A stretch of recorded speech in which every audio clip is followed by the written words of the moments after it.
Voilà, bonjour mes frères et sœurs. Ce matin, je suis donc encore là ce matin pour vous parler encore un petit peu de la part du Seigneur.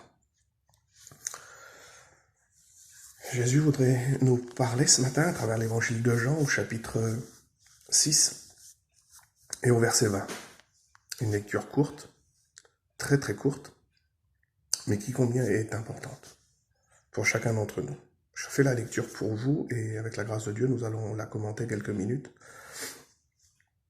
Évangile de Jean, chapitre 6, verset 20.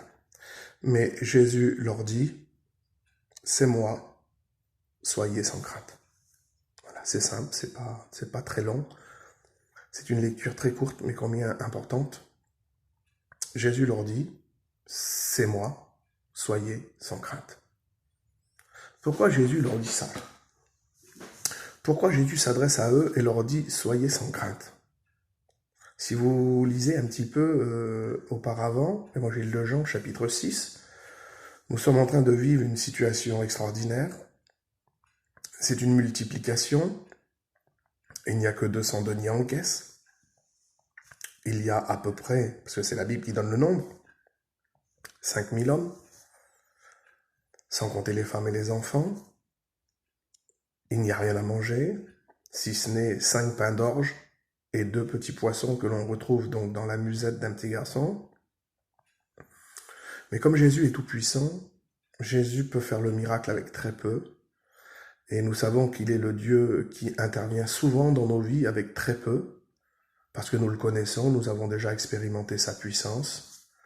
Mais pourquoi le Seigneur m'a interpellé avec cette lecture qui est vraiment importante pour nous?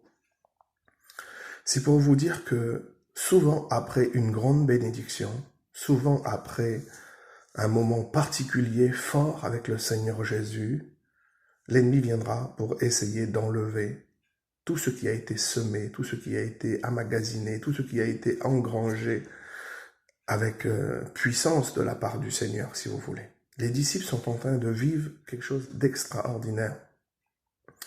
Il est tard, les gens sont là, l'endroit est désert. Un des disciples dit, mais il faut renvoyer la foule, il n'y a rien à manger, on n'a pas d'argent. Et puis un des disciples vient et dit, Seigneur, mais là il y a un petit garçon, il a 5 pains d'orge, il a 2 poissons, qu'est-ce qu'on peut faire avec ça? Et Jésus dit, apportez-moi ça. Il fait asseoir les gens par rangées sur l'herbe verte. On en dénombre 500 hommes, sans compter les femmes et les enfants. Et Jésus commence à lever les yeux au ciel, il prie, et il va se passer quelque chose d'extraordinaire, c'est que le miracle va se faire. Et les 5000 hommes vont manger, dit la Bible, et être rassasiés. Les disciples vont récupérer une grande partie pour eux. Et de là, Jésus s'en va prier sur la montagne. Les disciples sont réellement bénis, sont contents de ce qui vient de se passer. Ils sont même étonnés, disait l'évangile de Jean au chapitre 6.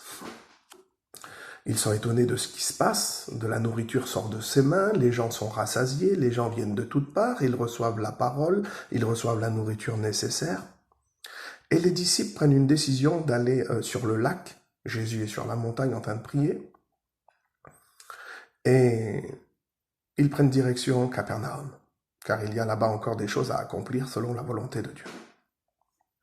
Et puis donc c'est la veille de la nuit, les disciples sont sur la barque, certainement qu'ils sont en train de parler et de discuter de ce qui vient de se passer, la multiplication, la nourriture en grand nombre.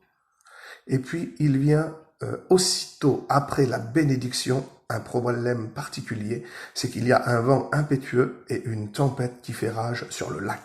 Alors l'évangile de Jean ne détaille pas tous les détails de la circonstance qu'ils sont en train de vivre, mais néanmoins, ils sont ballottés par les flots, ils sont perturbés et la crainte rentre dans leur cœur. Parce que Jésus n'est plus là. Jésus n'est plus là.